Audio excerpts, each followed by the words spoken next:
Hello and welcome to the interview here on France 24. Today we're going to explore behind the scenes the very complex relationship between France and Syria under the Assad regime. First, the father, Hafez al-Assad, and now the son and current leader, Bashar al-Assad.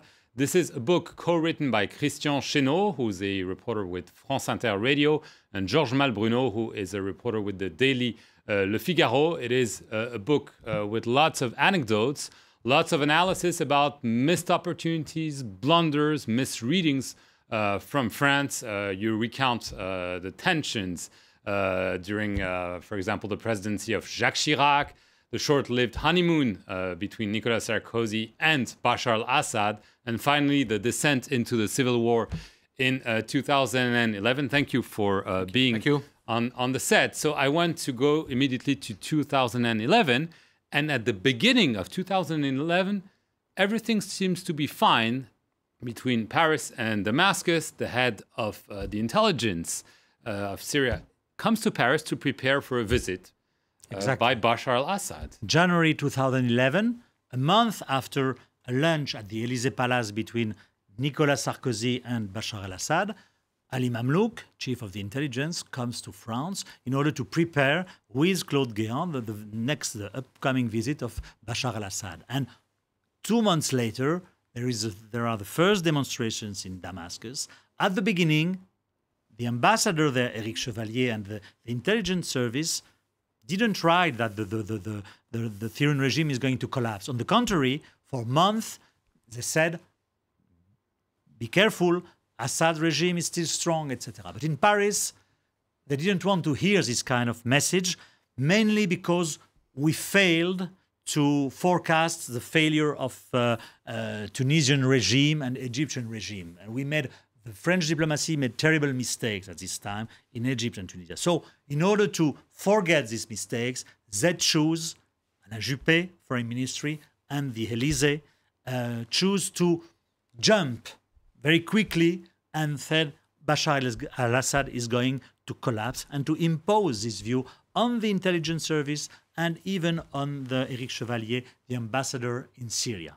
So in trying to correct past mistakes, you are arguing with some evidence in this book that France is making another mistake, a major blunder by totally misreading the situation in Syria. You ironically say that 3 of the countries that had cultivated Bashar al-Assad, Turkey, Qatar, and France, in previous years now become the arch enemy of Bashar, and that this is wrong. Yes, and it's a big paradox because France knows very well Syria because we met it in the First World War in the 20s. We drawn the borders. We have big relationship with them. We know them perfectly, and so it's very strange that we know perfectly this country and we make this kind of mistake, misreading the map. And the first thing also, we insult the Russian.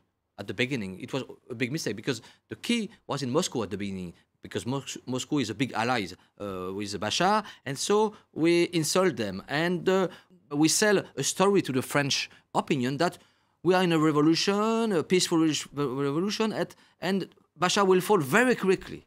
And it was a kind of a song they said, and it was not true. Right. There is a very important moment that you describe. It's the visit in July of 2011 by the French ambassador Éric Chevalier and the U.S. ambassador Mr. Ford to Hama, a very symbolic city. And this clearly showed to the regime that France and the United States wanted the end of Bashar. Especially Hama. Hama is the headquarters of the Muslim Brothers. So for the French and the Syrian to send their ambassadors there, it was a signal that the red line has been crossed. But Hama is also obviously very symbolic because of what happened in the 1980s. Yes, I told you, because of the repression, etc. And the day after, there was an attempt to demonstrate and to destroy the U.S. embassy. And the next day, the same day, there was big demonstrations and hundreds of Syrians trying to jump in inside the French embassy. And it was the moment of where the the bridge was completely closed between France and Syria. Right. However, I mean, obviously, you have the advantage of hindsight. You write after the facts. Bashar now seems to be firmly in power for now, although you never know. But in 2012, there are defections from Syria. There are indications that the regime is crumbling. There were major attacks against very strong structures inside Syria. I mean, wasn't there reason to believe that Bashar was on its last leg?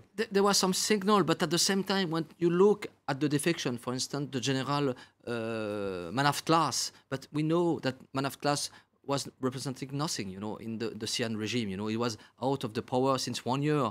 So when he defect, it was not a big fish, as we say in France. And even after there was a defection of an ambassador and the prime minister, but in fact, these people don't represent anything in the Syrian regime, It's not the core of the regime, it's people around. So in fact, there was a kind of illusion.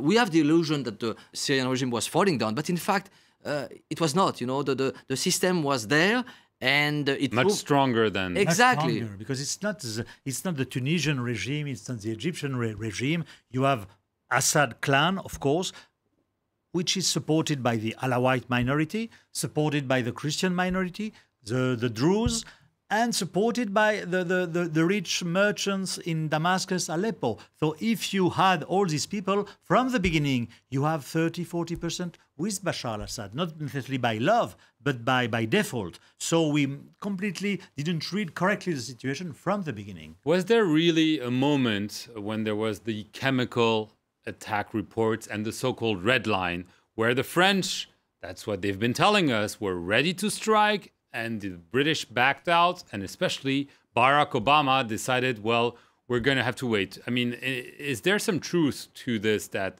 France was ready to strike with maybe some coordinated offensive on the ground by I don't think so. France was ready to fight for one night. We discovered in our investigation that the plan was to strike for one night in order to punish Bashar al-Assad. So yes, there was a huge willingness to fight, but for the French, it was a real defeat, for the French diplomacy, because we were ahead in the front, and suddenly the British and the American, they said, no, we don't go. So we were alone. And it was, when you talk to the people in the Quai d'Orsay, it was a shock, and we are paying the press until now, this non-intervention, and now we are lost in this battlefield. Obviously, what's new and has emerged, and probably was noticed, as you say in the book, earlier by American intelligence than Europeans, is the emergence of the so-called jihadist phenomenon. And now the Syrians are coming back to the Western powers and telling them, we told you so, and you better collaborate with her. So what is happening right now with Syria? I don't think it will happen that the French, the intelligence, and the Syrians will resume cooperation. But at least you've seen the chief of the Iraqi intelligence passing through Damascus 2-3 times, bringing to Bashar information about the strikes, etc. There is a kind of cooperation between the Americans and the Syrians in terms of intelligence. I don't think that there will be an official, I'm pretty sure that it will not happen, an official cooperation again between the CIA and the Syrian intelligence. But the Americans put their priority. First, it's Daesh, and after, perhaps, it's the Syrian regime. And in the meantime, we have to form so-called moderate opposition. But we've heard that story before about the moderate opposition. But some are arguing, including here in France, including at the official level, that the jihadists are a creation of Bashar al-Assad, who let them go out of jail and has not been striking them. You say in the book that this is not enough. It's partly true, because Bashar only partly. He manipulates, he play this card. But Daesh is born in Iraq, it's the consequence of the invasion of 2003.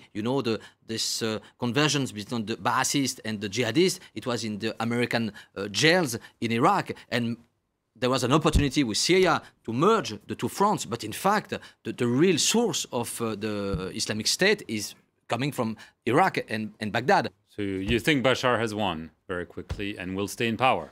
he will stay in power for months and perhaps years, but he won, but his country has been destroyed, etc. But the problem now is a choice between the bad and the worst.